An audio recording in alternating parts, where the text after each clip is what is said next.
A very strange, enchanting boy. They say he traveled very far, over land and sea. A little shy and sad of eye, but very wise was he.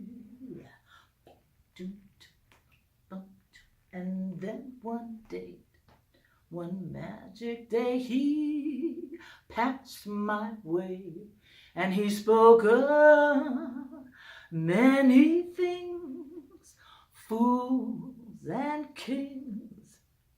But this he said to me: the greatest gift you could ever learn is just be love, and give love in return.